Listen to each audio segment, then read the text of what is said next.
जय हिंद दोस्तों, रक्षित खन्ना के इस चैनल में आपका स्वागत है। दोस्तों, आज के इस वीडियो में मैं आपको कुछ जानकारियां दूंगा। चलते हैं पहली जानकारी की तरफ। पहली जानकारी है OROP 2 के एरियर को लेके।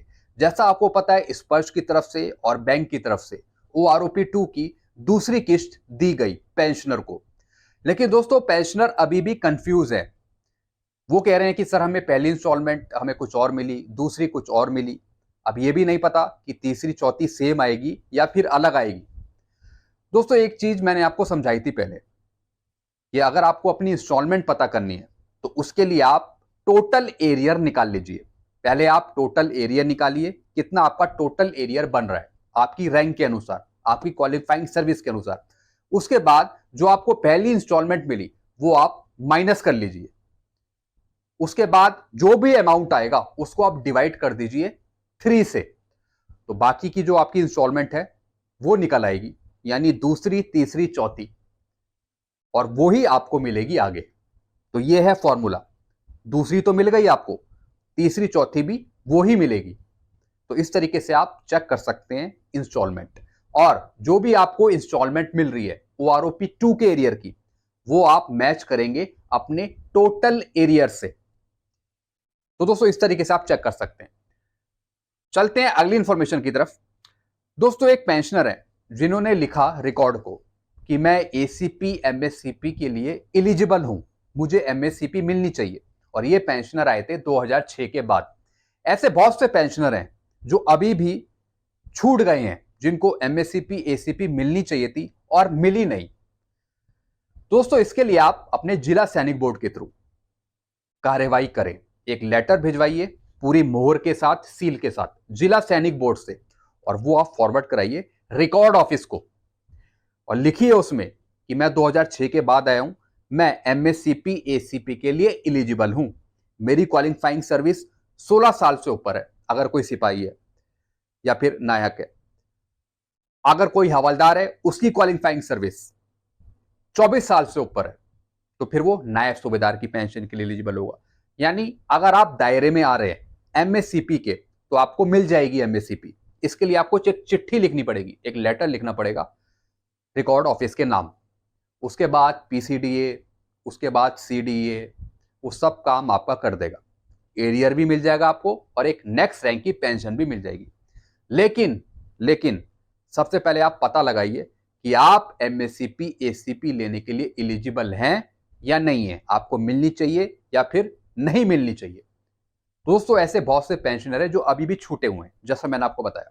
तो आप कार्यवाही कर सकते हैं MSCP लेने के लिए, जो पेंशनर 2006 के बाद आए हैं।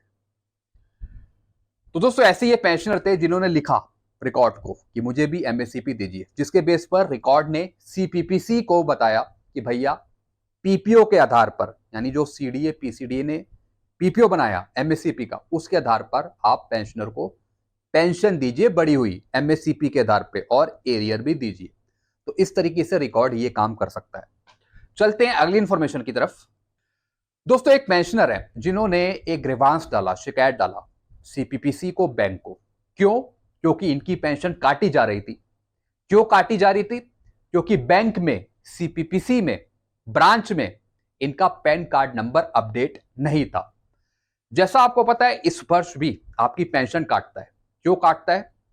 वो इसलिए, अगर आपका पैन कार्ड नंबर स्पर्श पे अपडेट नहीं है तो वो TDS के रूप में आपकी पेंशन काट लेता है।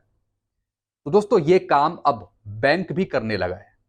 तो इसलिए अगर आप बैंक से पेंशन ले रहे हैं पेंशनर, तो आप अपना पैन कार्ड नंबर बैंक में जरूर अपडेट कराएं, क्योंकि आगे का कुछ पता नहीं कि कब बैंक आपका पेंशन काट ले TDS के रूप में।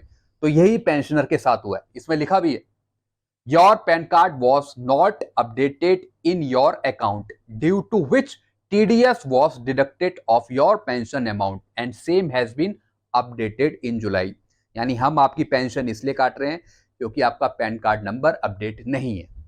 तो इसलिए आप पहले ये अपडेट करें, उसके बाद फिर हम आपकी पेंशन नहीं काटेंगे। तो दोस्तों, स्पर्श में भी आप अपडेट करिए पैन कार्ड नंबर, आधार कार्ड नंबर भी, फोन नंबर भी, ईमेल आईडी भी, सब कुछ आपकी अपडेट होनी चाहिए स्पर्श पर भी और बैंक में भी, ताकि आगे आने वाले टाइम में आपकी पेंशन नहीं काटी जाए। तो दोस्तों ये कुछ इंफॉर्मेशन है जो मैं आपको समझा रहा हूं। पहले भी समझाई थी, लेकिन तब भी पेंशनर ने अपडेट नहीं कराया था, जिसकी वजह से पेंशन काटी जा रही है। अब बैंक भी आपकी पेंशन काट रहा है। मैं आपको एग्जांपल दिखा रहा हूं। चलते हैं अगली इंफॉर्मेशन की तरफ। दोस्तों एक और इंफॉर्मेशन है, ये है सर नमस्ते, नाम और जन्म तिथि ठीक करने के लिए क्या करना होगा, आप मुझे राय दें। मैं एक भूतपूर्व सैनिक का पुत्र हूं। मेरा पार्ट 2 ऑर्डर में नाम जन्म तिथि गलत हो रखी है, इसे सही करवाना था, तो कैसे होगा। दोस्तों बहुत से पेंशनर हैं जो इस तरीके की समस्या से जूझ रहे हैं, चाहे उनके डिपेंडेंट हो। वो कहते हैं कि हमारा नाम गलत चल रहा है, हमारा सरनेम गलत चल रहा है, हमारी डेट ऑफ बर्थ गलत चल रही है, पीपीओ में गलत नाम है, रिकॉर्ड में गलत नाम है, तो इसे हम सही कैसे कराएं। और पेंशनर की डेथ हो गई, उसके बाद वाइफ का नाम गलत चल रहा है, डेट ऑफ बर्थ गलत चल रही है, पेन की डिटेल गलत चल रही है, यानी रिकॉर्ड में, डिपार्टमेंट में आपका जो डाटा है वो गलत चल रहा है, तो उसे आप कैसे सही कराएंगे। दोस्तों एक चीज मैं आपको समझाऊंगा। सबसे पहले आप कार्रवाई करें अपने जिला सैनिक बोर्ड से। आपको कहीं इधर उधर पूछने की जरूरत नहीं है। अगर आप बैंक के थ्रू पेंशन ले रहे हैं, ट्रेजरी के थ्रू पेंशन ले रहे हैं, डीपीडीओ से पेंशन ले रहे हैं, क्योंकि स्पर्श के जो पेंशनर हैं वो अपना डाटा करेक्ट कर सकते हैं जब तक कि टेक्निकल दिक्कत नहीं है। अगर टेक्निकल दिक्कतें आ रही हैं तो दोस्तों फिर आप शिकायत डालिए, तब भी आप रिकॉर्ड ऑफिस के थ्रू जा सकते हैं।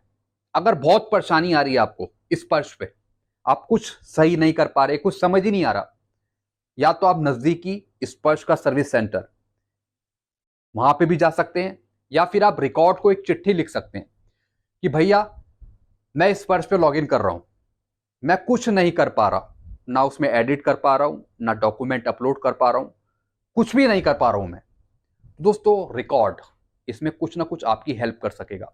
हो सके तो जिला सैनिक बोर्ड के थ्रू एक चिट्ठी फॉरवर्ड करवा दीजिए रिकॉर्ड ऑफिस को कि स्पर्श में बहुत ही टेक्निकल दिक्कतें आ रही हैं, मैं अपना डाटा करेक्ट नहीं कर पा रहा हूं, अपनी सारी चीजें सही नहीं कर पा रहा हूं, तो आप मेरी कुछ मदद करिए। क्योंकि दोस्तों चिट्ठी लिखने में कोई बुराई नहीं है। अगर आप खुद एडिट करके सही नहीं कर पाते, अगर आप बैंक के थ्रू पेंशन ले रहे हैं और आपके रिकॉर्ड में नाम गलत है, तो दोस्तों फिर भी आप जिला सैनिक बोर्ड के थ्रू ये काम करवाइए।